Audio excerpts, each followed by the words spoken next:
Tonight, we're learning new details about the Mexican drug cartel's involvement in the deaths of 9 people with Utah ties. 3 women and 6 of their children died in what the Mexican government is describing as an ambush yesterday in Sonora, Mexico.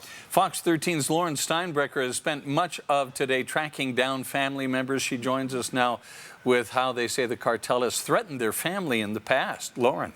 Yeah, Bob and Kelly, this isn't the first time this family has dealt with something like this. And right now, many family members are simply still in shock, wrapping their minds around what happened yesterday in Mexico. They say 3 vehicles with 17 people, some of the family members you see here, were traveling together for safety on a secluded dirt road in the mountains when the cartels attacked. A helicopter in Mexico prepares to take off for a U.S. hospital. Inside, 5 injured children who have just lived through the unimaginable.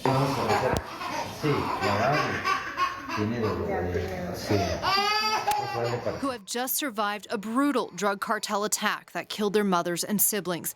Deaths felt by family members across the country, including family we spoke to in Utah. It's hard to understand and to accept that it's unbelievable. Donna Langford, Christina Langford Johnson, Nita Miller, and 6 of their children, including 8-month-old twins, died shot to death and in some cases burned in what the Mexican government called an ambush by an armed group. Mexican cartels, the family says, which they've had issues with before. It's unfortunate that it's gotten to this point to where, for the record, the areas where we live in are just completely out of control. Daniel LeBaron told our sister station in Tucson how in 2009 the cartel kidnapped a family member for ransom. We refused to pay the ransom just to not enable them more.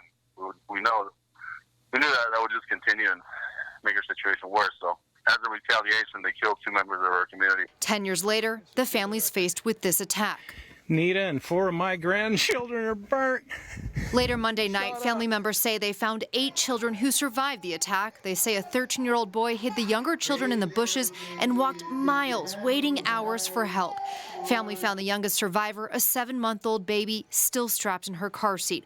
According to the family, the baby's mother, Christina, ran toward the gunfire, trying to save her family. We're peaceful people. We just lived a wonderful life, loving and giving and caring people, and we want to stand for peace. Now, they all stand together for something more. I just hope that we can get justice for these beautiful, beautiful souls.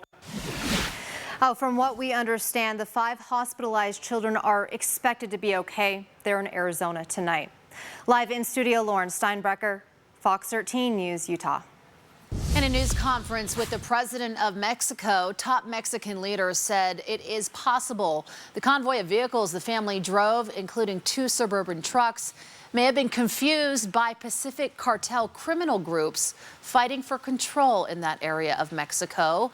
Reporters on scene did question why it took the Mexican National Guard several hours to respond for help. They said it was hard to get timely, confirmed information because of the complexity of the area. Utah Senator Mitt Romney says he's heartbroken about the attacks and agrees with President Trump, who said those responsible need to be held accountable. I agree with the president when he says Mexico has to really knuckle down and go after some of these cartels and stop this escalating level of violence.